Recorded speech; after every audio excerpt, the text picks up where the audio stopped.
اور یہی سلسلہ آگے چلو نا، جب ولی کی محفل میں اجازت ولی دیتا ہے، علی کی محفل میں اجازت علی دیتا ہے، پھر میں کیوں نہ آپ کو سلامی پیش کروں؟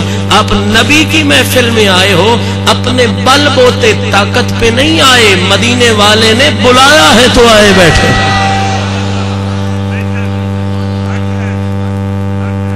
یہ حضور کی عطا ہے، یہ سرکار کی عطا ہے، یہ میرے مالک کا سب سے بڑا کرم ہے۔ آپ لوگ آئے بیٹھے ہو، مجھے جو جملے عرض کرنے ہیں، مجھے یقیناً آپ کی سماعتیں اس لائق ہیں کہ ان جملوں کا ذوق لیں۔ ارسلنا، رب فرما رہا ہے ہم نے، ماشاءاللہ ہم نے، اب میں بالکل بات کو شروع کر رہا ہوں، ہم نے بھیجا۔ رب نے یہ بھیجے سیدھے کرنے کے لیے بار بار کہا اسے ہم نے بھیجا، اسے ہم نے بھیجا۔ اب میں اگر آپ کے ذہن کو پوری طرح تیار پاؤں تو میں یہ کویسچن پیدا کر کے اس کا سوال دینا چاہتا ہوں، یا اللہ اس سوال کا جواب دینا چاہتا ہوں، میرے مالک بار بار کیوں کہتا ہے ہم نے بھیجا، ہم نے بھیجا، ہم نے بھیجا؟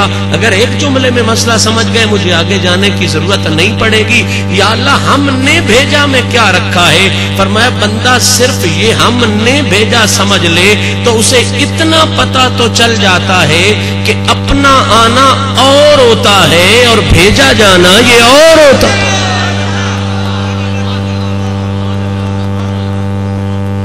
صرف بھیجا، ابھی تو میں صرف بھیجے پہ بات کر رہا ہوں۔ ارسلنا، اے محبوب ہم نے بھیجا۔ مالک کیوں کہتا ہے؟ فرمائے دنیا کے ذہنوں میں سے یہ پردہ ہٹ جائے، مثلیت کے دعوے دار یہیں سے ہی اپنی آنکھیں کھول لیں، اپنا آنا اور ہے۔ اس مجمع میں یہ بات نہیں کھولوں گا تو پھر کہاں پہ کھولوں؟ اپنا آنا اور ہے اور بھیجا جانا، اپنا آنا اور ہے۔ مجھے ضرورت میں ہمیشہ تقریر سے پہلے کرتا ہوں، جب شروع ہو جائے پھر سائیں کرتا ہوں۔ اپنا آنا اور ہے اور بھیجا جانا اور ہے۔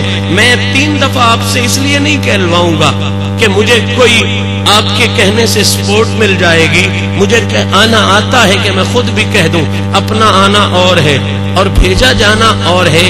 کہلواؤں گا اس لیے کہ آپ کا ذہن اس فکر کے لیے تیار ہو جائے جو فکر قرآن نے عطا کی ہے، نبی کے فرمان نے عطا کی ہے، جو یہ فکر واضح کرتی ہے کہ اپنا آنا اور ہوتا ہے اور بھیجا جانا یہ اور ہوتا ہے۔ آپ کا ذہن تیار ہے؟ اپنے آنے میں اور بھیجے جانے میں علماء نے 5 فرق بیان فرمائے۔ کتنے فرق بیان فرمائے؟ میں ان میں سے پہلا شروع کر رہا ہوں، آپ کی اجازت سے، حضور کے ہر غلام کی اجازت سے۔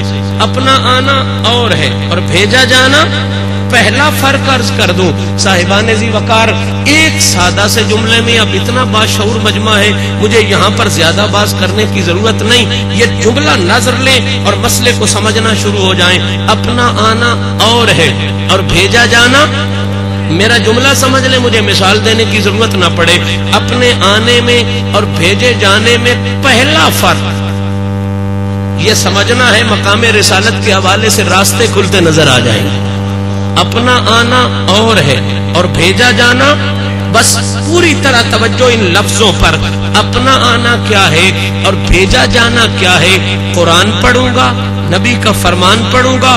قرآن اور نبی کے فرمان نے جو پہلا فرق بتایا اپنے آنے میں اور بھیجے جانے میں، میں نذرانہ بنا کے، میلاد کا لنگر بنا کے آپ کی خدمت میں پیش کر رہا ہوں۔ ذوق میں اضافہ ہو تو دعا ضرور کر دیجئے۔